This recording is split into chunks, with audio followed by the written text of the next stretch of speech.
Hello there, Virgos. Welcome to your weekly reading.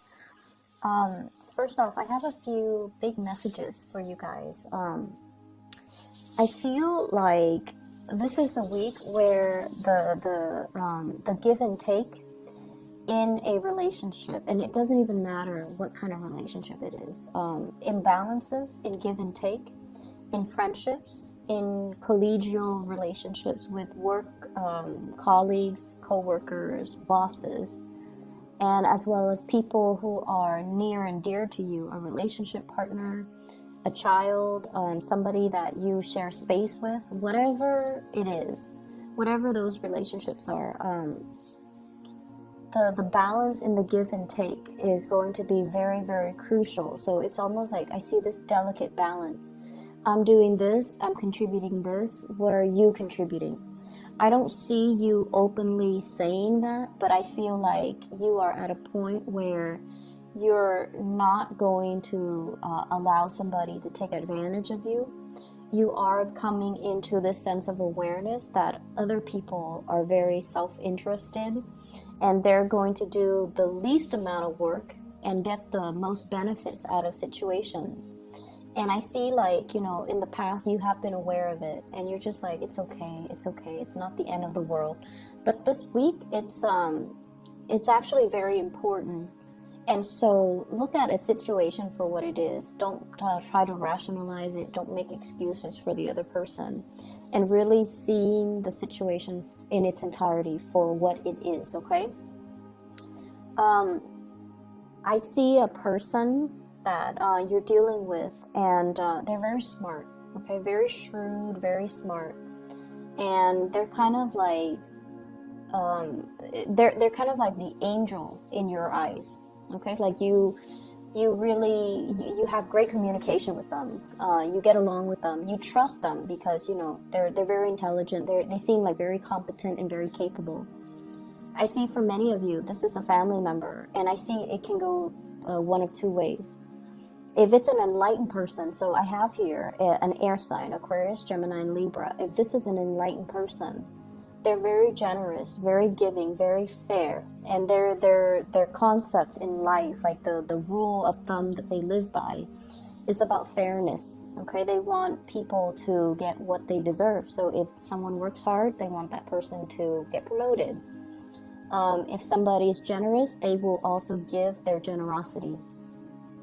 And then I also feel this person, they have the potential, it could be like another person you're dealing with, where they're not enlightened, where they are operating from more of a selfish, self-enlightened space, like more, I guess, just more self-serving.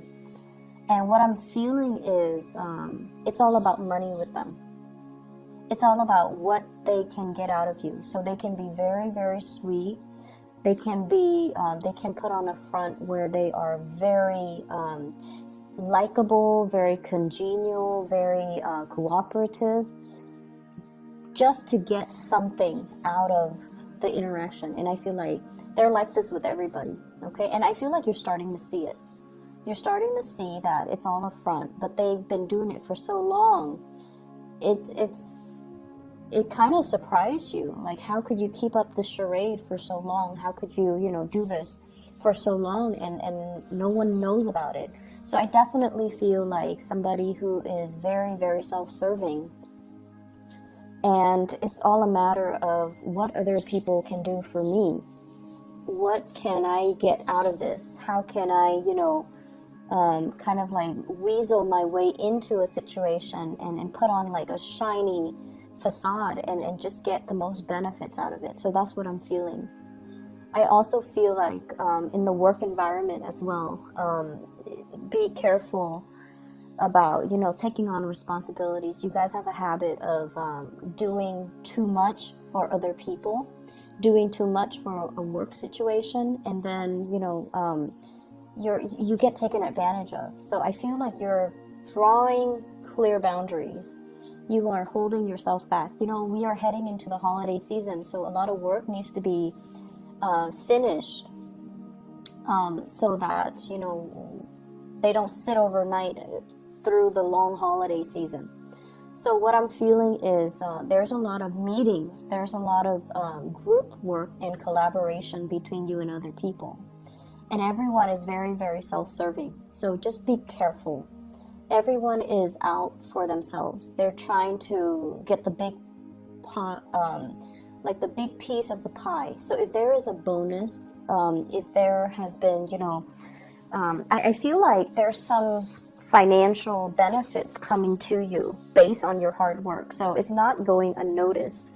But I also feel on the flip side, other people that are not pulling their weight in a work situation, they're also getting a bonus. And that's not really fair. And I feel like you're coming to this sense of injustice. Like, that's not fair. They're not really doing much and they're still getting the bonus. So you might feel a little bit jaded by the decision from management about whether or not these people are owed, like compensation, whether or not they deserve a bonus. And I feel like it's really not fair. I also feel like there is some type of a recognition ceremony, like an achievement awards and things like that, where somebody is like, oh, I want to thank this person, thank that person, when in fact, when they were working, they were just very uncooperative. So I feel like definitely somebody is putting on airs, somebody is putting on a show to paint themselves in a really good light, but outside of this achievement award, outside of the ceremony, they're not like that. They're not all that great and all that nice. I do see issues with children coming into the picture for those of you with children, or you're taking care of other people's kids, or you're dealing with somebody who is significantly younger than you that you really care about. You want to give them the best, but at the same time, I also feel like you want them to also work for it, because you want to help them build their character, help them understand the concept of delayed gratification, help them understand the value of hard work. You want to instill in them, these good qualities. And I feel like it's a very delicate balance as well, because you also tend to get in the habit of doing everything for that person. And so try to detach a little bit and let them do things for themselves. Let them come to you if they need help, rather than, doing everything for them. Okay, so that's really, really important. What I'm feeling as well is I feel like there is some disappointment here regarding wanting to build a future with another person. And I don't feel like, it's a disappointment where they stab you in the back or anything like that. But I feel like there's a change in direction, okay? What we thought we wanted, we don't want anymore. So, for example, if you're like, if you're with a partner and you're like, okay, let's move in together, next month, and then stay together for about a year and then see if we're ready to buy a property. And then, once we get the property, then we are going to have children. I feel like those plans are either disrupted or they are kind of redrawn. Okay, so it's like you're reprioritizing, and you're a little bit more like you might be fixed on the timeline. Like, I want to do this in this specific year, I want to do that, and things like that. You have everything planned. But it seems almost as if the reality is we're both not at a point where we're ready. So let's just put those plans on hold, and let's just, keep them on the back burner for now until we both are financially established. I feel like you're dealing with a partner who is not as financially established as you are. And they might be wanting to rush things. They might have trouble finding their sense of direction. They might have trouble